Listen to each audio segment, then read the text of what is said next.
In this lesson, I will show you how to create different teal and orange look variations. And first, why teal and orange look is so widely used? The answer is very simple. Let's have a look at this color wheel where we have highlighted teal and orange. And from the position of these colors on the color wheel, we can tell that these are the complementary colors, which means that they are opposite. And when combined together, they create a nice cinematic contrast that draws attention. We can create multiple teal and orange look variations. The amount of teal and orange we can introduce to the clip depends on the footage we are working on. And to demonstrate it, I will use these 3 clips. The first one is a red clip that was converted to H.264. Then we have a B-roll clip. And at the end, we have a Canon Log 2 clip.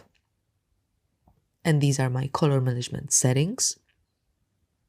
And as I have mixed clips on my timeline, I'm working in DaVinci Wide Gamut. And now let's double check if my clips have been converted correctly. So the last one is Canon Log 2. Then the second one is B-roll, so it was recognized automatically. And my first clip should be marked as Red Wide Gamut Log 3G10. Okay, so let's start from the first clip. And here, creating a teal and orange look will be quite easy. We can push it quite a lot, as we have a lot of green in the shot and a lot of exposed skin, so we are able to push it towards teal and orange quite a lot. So let's start from the primaries. I will label my first node as primaries, and then I will move to my favorite primary wheels over here. And looking at my waveform, I can see that my shadows are pushed down enough, but I can still raise my highlights a bit. So first I will push my gain up, and then to add a bit of contrast, I will push my gamma down. And then I will also play a bit with the contrast and the pivot controls. And this is before and after. Looks nice. Now let's start introducing some warmth to the clip. So I will create a new node and I will label it as look/saturation. And here I will start focusing on my skin tones.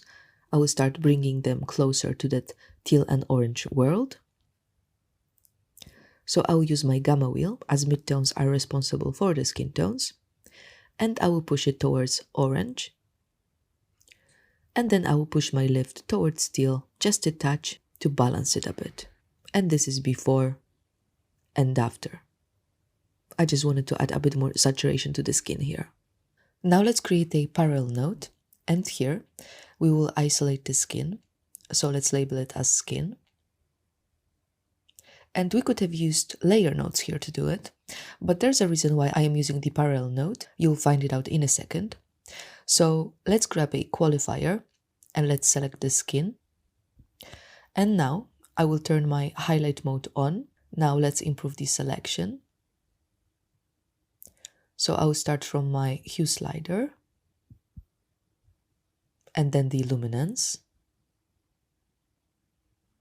And this clip is a bit compressed, but it's not an issue. We'll make it work. So let's also move the saturation slider. And now I'll also denoise my selection. And I will clean black to get rid of the trees from my selection as much as possible. Now let's turn the highlight mode off. And what I will do is that I will create a serial node after my parallel nodes. And this is where I'll be creating my teal look. And now I will go to my primaries again and I will push my lift, gamma and gain towards teal to shift the color of the whole greenery in this shot and to move it towards teal. Like this. And this is before and after. But now we have also affected our skin tones. So what we can do here, we can do a little trick. So I will connect the alpha output from my skin node with the look node, like this. And now, when I have my look node selected, I will go to my key over here, and I will reverse it. And look what we've got. This is before and after. And now we can always go back to our skin node and we can tweak it. So I will just use my gamma wheel and I will take out a little bit of that orange to make it look more natural. Okay, and now we can also tweak our look. So let's go back to the look node, and here I will introduce quite a lot of teal. Let's just push it if we can. So I will move around my gain, gamma and lift wheels. I will take my time with it.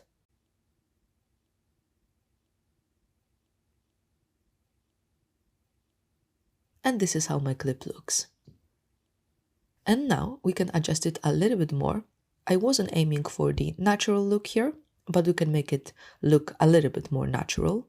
So I'll create a new serial node at the end and I will call it look adjustments.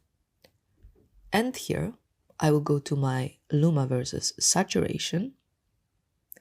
And first I will take a bit of the saturation from the shadows by pushing this point down. And then I will create a new point in the midtones and I will push it up a little bit to add the saturation in the midtones again. And this is before and after. And you feel free to play around with it as much as you want to, but I will move to the second clip. And here I will start from the primaries again. So let's maybe go to the curves this time, and I will push my curve up a bit in the highlights and then down in the shadows. And then I will also go to the primaries and I will adjust the contrast and the pivot. And this is before and after. And here I will use my layer nodes this time. So let's hit Option S first and then Option L to create a layer mixer. And let's label our nodes. So my node above will be my look and my node below will be the sky, as here I will be isolating the sky. So let's start from isolating the sky. I will grab my qualifier and I will select all of the blue color over here. And let's refine the selection using sliders. So I just want to get rid of the reds here. And now let's clean white and black here.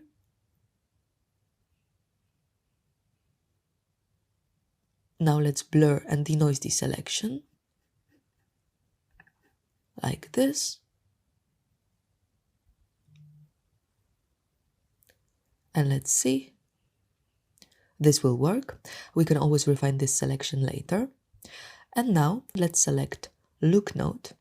And here, using my gamma, I will shift my red hue towards orange.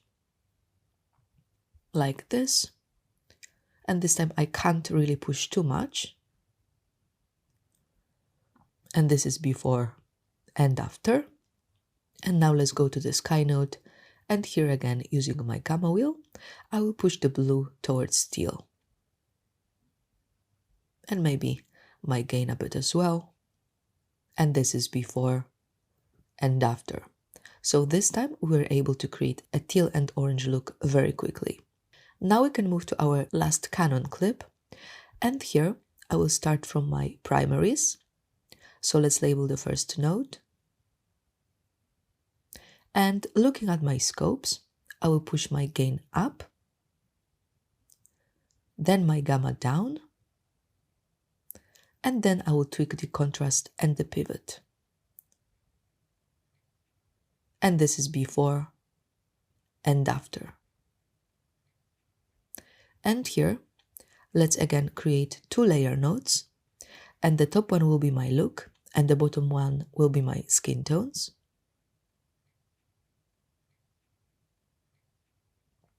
And here again, I will isolate my skin tones using the qualifier. So let's select the skin tones and let's turn the highlight mode on. And now let's refine the selection with the sliders.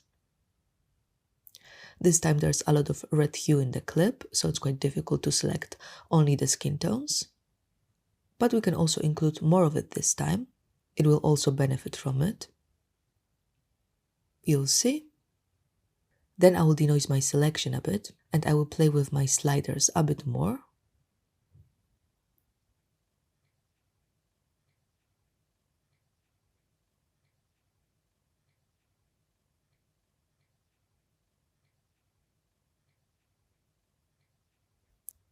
And let's also blur it. And let's clean black to remove black from the selection. And then let's clean white to remove white from the selection. Okay, we can turn the highlight mode off. And now let's go to the primaries and let's move the skin tones and the rest of the selected hue towards orange. Okay, and I will zoom in so I can see my skin tones properly. I want to make sure that I'm adding the orange hue, but on the same time, I want to make sure that my skin tones still look natural. Okay, this is before and after. And now let's move to the look node. And here I will take the advantage of the color warper. So I will select the dark blue on the clip and I will shift it towards teal gradually, like this. And look at the difference before and after. So here we have created more muted teal and orange look, as this is what this clip is allowing us to do. Now let's add a few more adjustments. So after my layer nodes, I will create a new serial node and I will call it vignette. And here I will go to my power windows. I will grab the round power window and I will place it over the protagonists and I will also soften it. And then let's reverse it and let's go to the curves and let's push the white curve down to darken the shot around the actors, like this. And this is before and after. And this way we basically brought more attention to them. And now we need to go to the tracker and let's track the shot. Okay, and this is our full look before and after.